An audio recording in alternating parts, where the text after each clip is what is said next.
أعوذ بالله من الشيطان الرجيم. بسم الله الرحمن الرحيم، والصلاة والسلام على أشرف الأنبياء والمرسلين سيدنا وحبيبنا محمد بن عبد الله وعلى آله وصحابته ومن تبعهم بإحسان إلى يوم الدين. اللهم لا علم إلا ما علمتنا إنك أنت العليم الحكيم. اللهم علمنا ما ينفعنا وانفعنا بما علمتنا وزدنا علما. اللهم افتح علينا حكمتك وانشر علينا رحمتك يا ذا الجلال والإكرام.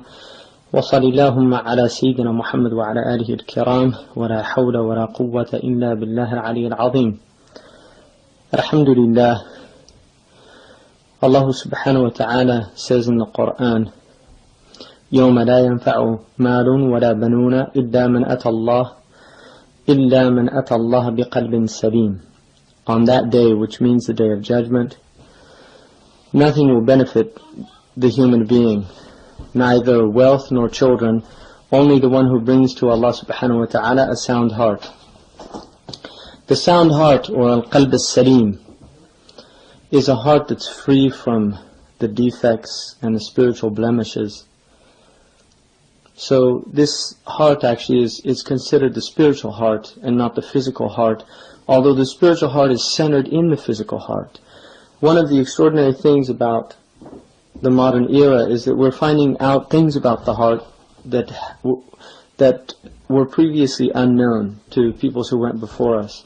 Although we can see within the ancient traditions, for instance in the Chinese tradition, in Chinese medicine, the heart houses what's known as Shen, which is the spirit. And the Chinese characters for thinking, thought, love, intending to listen, and virtue all contain the ideogram for heart. So the ancient Chinese knew that. Also, in almost every culture in the world, people use metaphors that deal with the heart. We call people in English hard-hearted people, people who have hard hearts. In other words, they're cruel people.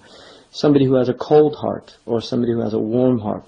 We talk about people wearing their hearts on their sleeves. In other words, they don't hide their emotions, they don't hide their states from other people. We talk about also the idea of he affected me in my heart or in my core. In fact, the English word core, which means innermost, in Arabic the equivalent is called lub, actually comes from the Latin word which means heart. So the core of the human being is the human heart. And also the word courage is from the same root word. So courage being centered in the heart. The most ancient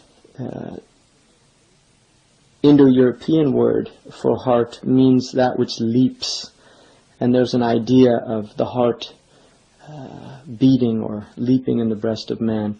And also people say, for instance, that their heart skipped a beat when they saw somebody. People whose hearts, when they're in love, they often express things in terms of the heart. He stole my heart, or she stole my heart. So many, many metaphors that are used in terms of the human heart. Now the ancients were aware of spiritual diseases of the heart, and this is certainly at the essence of the Islamic teaching. In fact, one of the first things that the Quran immediately sets out is to define three types of people: the mu'minun, the kafirun, and the munafiqun. The mu'minun are people whose hearts are alive, and the verse that indicates that is when Allah subhanahu wa ta'ala says, أَوَمَنْ كَانَ مَيْتًا أَوْ مَيِّتًا فَأَحْيَيْنَاهُ وَجَعَلْنَا لَهُ نُورًا يَمْشِي بِهِ فِي النَّاسِ. The one who was dead. In other words, they were dead, their hearts were dead. And also, and so they were revived with faith, and then they were given a light that they walk with it amongst human beings. Also the hadith in which the Prophet ﷺ said, which is الفرق بين الذي يذكر الله والذي لا يذكر الله كالفرق بين الحي والميت. The difference between the one who remembers Allah and the one who doesn't remember Allah is like the difference between the living and the dead.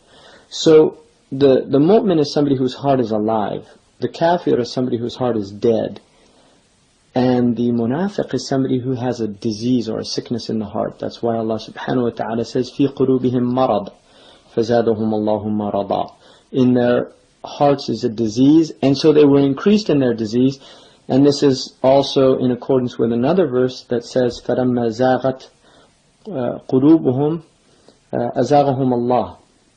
When their hearts deviated, Allah made them deviate further. So when somebody turns away from Allah subhanahu wa ta'ala, Allah subhanahu wa ta'ala causes them to divert even further, to deviate even further from the truth. Now, the physical heart, which is centered slightly to the left of the human being, and it's interesting also that the Arabic language itself is a movement from left to right. Some of the people of Ishara indicated that writing should be towards the heart. In other words, the whole purpose of writing is to affect the heart. This is also the reason why the tawaf, or the circumambulation around the house of Allah subhanahu wa ta'ala, is done with the left side facing the house. Some of the scholars have said because the heart inclines towards the left, and so the purpose is that the heart is inclining towards the Kaaba, or towards that centrality of the divinity in the life of man. Now, the actual physical heart, which is beating in our breast, beats at about 100,000 times a day. It's pumping 2 gallons of blood per minute and over 100 gallons per hour. If you actually took 100 gallons of water and moved them physically with your body from one place to another, by the end of it you'd be quite exhausted. And yet this human heart is pumping 2 gallons of blood per minute, over 100 gallons per hour, 24 hours a day, 7 days a week, 365 days a year, for an entire lifetime. The vascular system that it's sending this life-giving blood is over 60,000 miles long. In other words, more than 2 times the circumference of the earth. So the blood is actually being forced through the body over 60,000 miles of vascular system in the human body. Now, one of the interesting things also about the heart is that we know that it actually starts beating before the brain is formed, which means that the heart has its own beat. In other words, the heart itself begins to beat without any central nervous system. Now, the dominant theory is that the central nervous system is what's controlling the entire human being from the brain. And yet we know now that the nervous system does not initiate the beat of the heart, that it's actually self-initiated.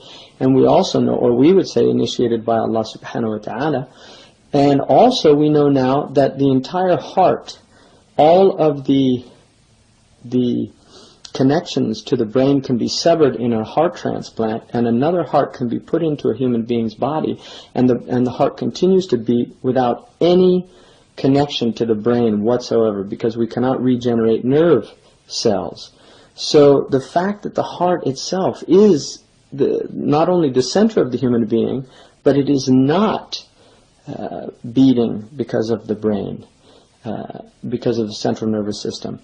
Now, another interesting thing about the brain is that the human being, there are many actually people that think that the brain is also the center of consciousness. And yet the Quran very clearly states, لَهُمْ قُلُوبٌ لَا يَفْقَهُونَ بِهَا. They have hearts that they're not able to think with, or they're not able to understand with. And so the understanding from that, according to the Muslims, is that the center of the intellect, the center of human consciousness, is the heart and not the brain itself. And it's only recently that human beings have realized that there are over 40,000 neurons in the heart. In other words, there are actually cells in the heart that are communicating, and there's understood to be a two-way communication between the brain and the heart. In other words, the brain sends the heart messages, but the heart is also sending the brain message. And these things are only recently being discovered. There was a study done by 2 physiologists in the 70s, John and Beatrice Lacey, that found that the brain actually sent messages to the heart, but the heart did not automatically obey. the messages. Sometimes it's speeded up, and other times it's slowed down, indicating that the heart itself has its own type of intelligence. Now, the brain gets signals from the heart that reach the amygdala, the thalamus, and the cortex, which relates to emotions. The cortex, or the neocortex, relates to learning and reasoning.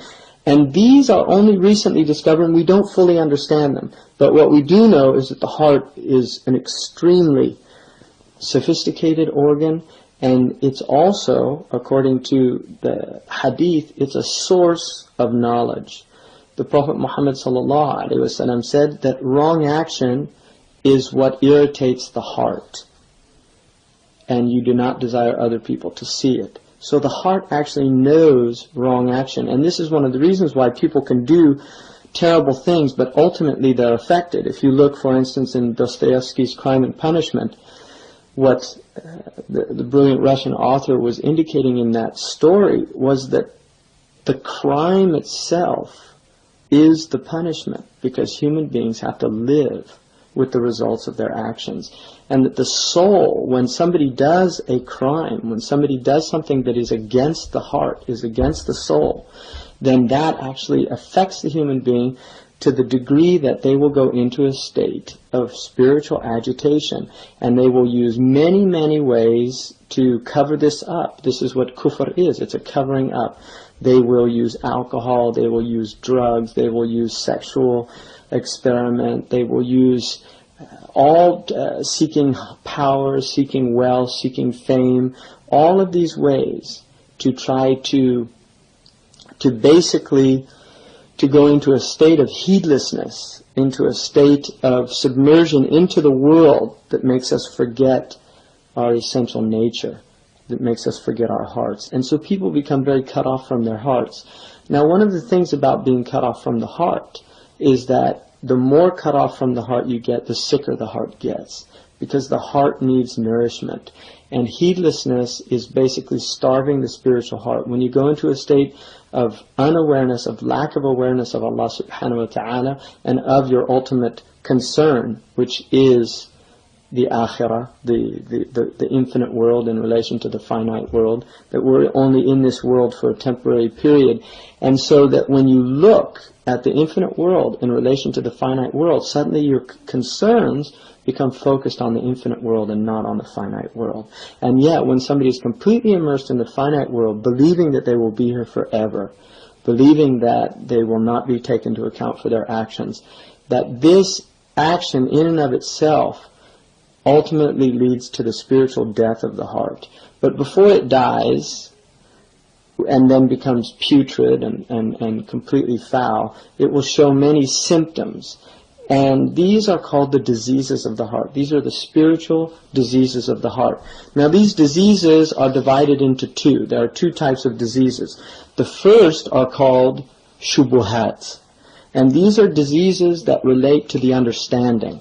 So, for instance, if somebody is fearful of their provision from Allah subhanahu wa ta'ala, if they're afraid that they won't get their food for the day or their provision, this is a disease of the heart, because a sound heart has trust.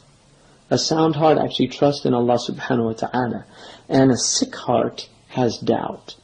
So the sound heart trusts in Allah subhanahu wa ta'ala absolutely. And this is why the heart does not worry.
The heart, it's the nafs, it's the ego of the human being, it's shaitan, it's the caprice, the hawa, and dunya, the love of this ephemeral world, that all lead to this state of fear, of anxiety. The heart in and of itself is actually an organ designed to be in a state of stillness, but the stillness will only come about by the remembrance of Allah subhanahu wa ta'ala. أَلَا بِذِكْرِ اللَّهِ تَطْمَئِنَّ الْقُلُوبِ. Isn't it by the dhikr of Allah that the heart is stilled? That this is what the heart wants. It wants to remember Allah subhanahu wa ta'ala. And when Allah is not remembered, when human beings forget Allah subhanahu wa ta'ala, then what happens is the heart goes into a state of agitation. It goes into a state of turmoil, and it gets diseased because it's not being fed. Just like the cells need life-giving oxygen in order for, we need to breathe. If we stop breathing, cells die, and we die. The heart also needs to breathe, and the breath of the heart is the remembrance of Allah subhanahu wa ta'ala. This is what feeds the heart. This is what nourishes the heart. The company of good people is the food of the heart. The exercise of the heart. All of these things are necessary for the heart to be sound and healthy. And this is basically what the Quran has come. It's come to remind people that their hearts need to be nourished. And this is why Allah subhanahu wa ta'ala tells us that the human being that will be in a good state in the next world is the one who brings a sound heart. Now we enter into the world basically in a state of fitrah, or a state of the original nature, the inherent nature of the human being, and then we learn to be anxious. We learn anxiety from our mothers. We learn anxiety from our fathers. We learn anxiety from our society. All of these things, and this is why the human being is created in a state of anxiety. That the human being is literally created. The Quran says that we're created in a state of hala, and this state of hala, which is anxiety, is the one group of people that are removed from this state are illa al-musallin, the people who are people of prayer. They're people of prayer. And this prayer is not the prayer of 5 times a day, but there are people who are الَّذِينَ هُمْ فِي صَلَاتِهِمْ دَائِمُونَ. They're always in a state of prayer. They're always in a state of connection with Allah subhanahu wa ta'ala. And this is the highest station. This is the station of people who do not, neither buying nor commerce diverts them from the remembrance of Allah subhanahu wa ta'ala. They're the ones who remember Allah standing, sitting, and reclining on their sides. These are the people who are not the people of ghafla. They're not the people of heedlessness. So this first type of disease, these are called shubuhat. And then the second type are called shahawat. And the shahawat are the desires. They're the base desires of the self. For instance, food, sex. These are shahawat. These are appetites. And these are also diseases when they're out of proportion to their natural state. And basically what we have in Islam is we have a method or a means by which our hearts can become sound. They can become safe again. The Prophet ﷺ, they said that the dhikr that he did more than any other dhikr was Ya muqallib al-qulub, thabbit qalbi ala dinika. O turner over of the hearts, make my heart firm on your deen. And so this is basically what Muslims have to be reminded of. Now, we have a text here which is known as Matharat al-Qulub. Mathara is what's known as Ism Makan.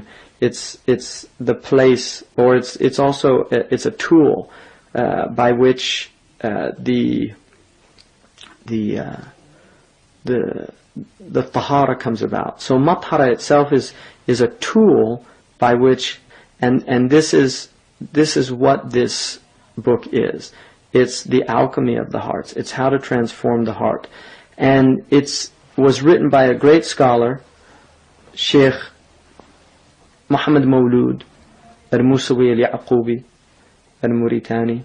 He's from Mauritania. He was a West African, a brilliant scholar who mastered all of the Islamic sciences and also mastered the inward sciences of Islam, and then wrote this didactic poem in order to teach people the means to purify their heart. And the reason he said that he wrote it is because he looked around and he realized that everybody that he saw had a diseased heart.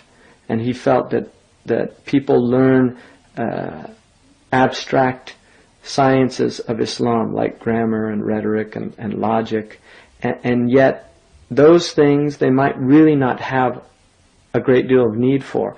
Whereas the heart, given the fact that on Yawm al-Qiyamah, the heart is the only thing that we're going to be asked about, the state of our hearts. It's the only thing that's going to benefit us. Because إِنَّمَا الْأَعْمَالُ بِالنِّيَّاتِ, actions are by intentions. So even your actions are rooted in intentions. And مَحَلُّ النِّيَّةِ الْقَلْبِ, the place of intention is the heart. So every action that you do, in fact, is rooted in your heart. And this is why in reality, when you're asked about your actions, you're asked about the intentions behind the actions. And given the fact that intentions emanate from the heart, what you're being asked about is the human heart. And so when he realized that, he said, suddenly Allah subhanahu wa ta'ala inspired him to write this text.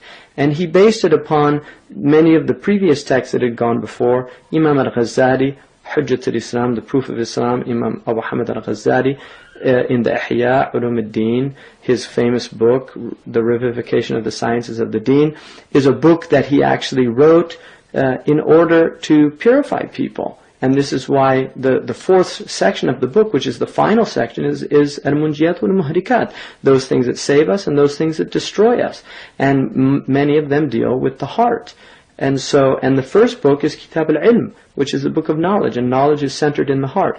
So really every book in the 40 books that are in the Ihya Ulum al-Din are all basically about rectifying the human heart.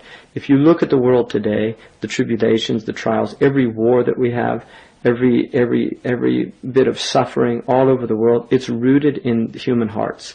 The reason that people aggress against other people is out of diseases of the heart. Covetousness, desire, the desire to conquer, the desire to exploit other people, the desire to steal their natural resources. All of these things are from diseases of the heart. A diseased heart cannot do that.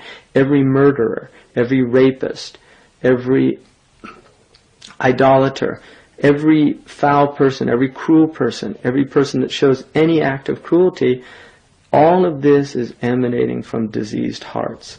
If the hearts were sound, none of these actions would be a reality. And therefore, if we want to change our world, we don't change the world by attempting to rectify the outward. We change the world by rectifying the inward, because the inward precedes the outward. Everything that we see outside of us is in reality coming from the unseen world. It's from the unseen world that the phenomenal world emerges, and it's from the unseen realm of our hearts that all actions emerge. And so if we want to rectify our actions, we have to first rectify our hearts. One of the things that the famous American preacher and civil rights activist Martin Luther King said was that in order for people to condemn injustice, they have to follow four stages. The first stage is, in fact, they have to indeed ascertain that there's injustices being perpetrated. In other words, they have to point that out. And in his case, it was the injustices against the African American or the black people in the United States. The second stage was to negotiate, to go to the oppressor and to demand justice. If they refused, then he said the third stage was self-purification. In other words, we have to ask ourselves, are we ourselves wrongdoers? Are we ourselves oppressors? And this is something, the fourth stage then was to take action, once you'd actually looked into yourself.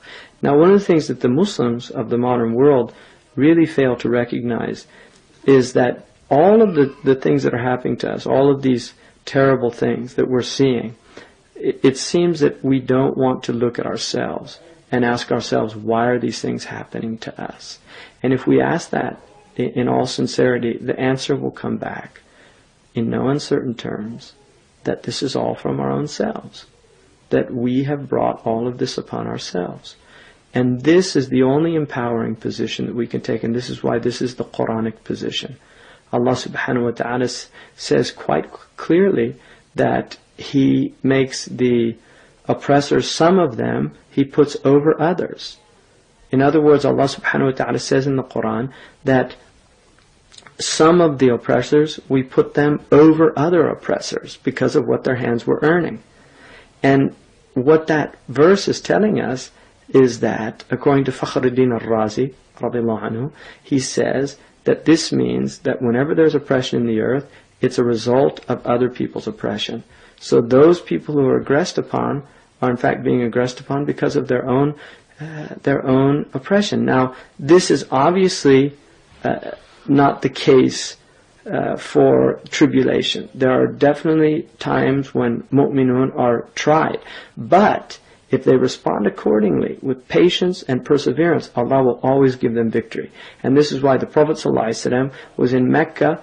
There's no doubt that they were being oppressed. But Allah subhanahu wa ta'ala gave them victory. Within 23 years, the Prophet ﷺ was not only not oppressed, he had conquered the entire Arabian Peninsula.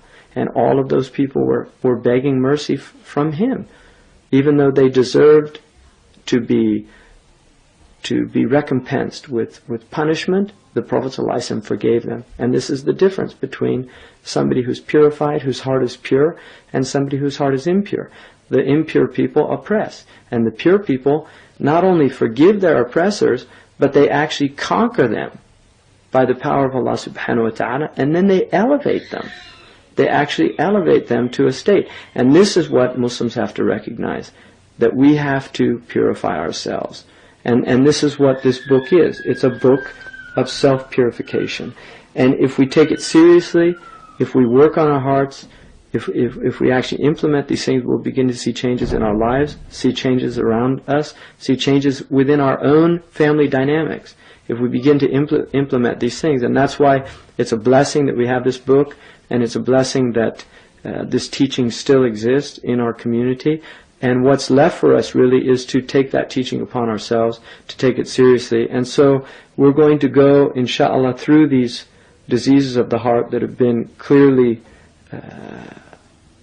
articulated by this great scholar. And we're going to look at the diseases beginning with bukhul, miserliness, to look at its etiology, to look at, in other words, what caused it, to look at what are the signs and symptoms, and then to look at what are those things that we can do to treat it. There are two types of treatment. There is a theoretical, in other words, there's things to understand about it because it actually helps to understand your disease. And then there's things that are practical. There's things that we need to do to actually change it. If you use the techniques that are given by the imams, you will see results. But it's just like the prescription that the doctor gives you. The doctor can only write a prescription. He can give you the medicine, but he cannot force you to take it. This is what's left for us to do. It's left for us to take the medicine. But the imams have given us the medicine. Our teaching is there. It's clear. It does work. And it's something that we can change ourselves with it. And if we do, Allah subhanahu wa ta'ala has promised that we'll be rewarded in this world and in the next. So what's left for us now is to go through these diseases, inshallah, and then to set out and implement them, inshallah. Bismillah.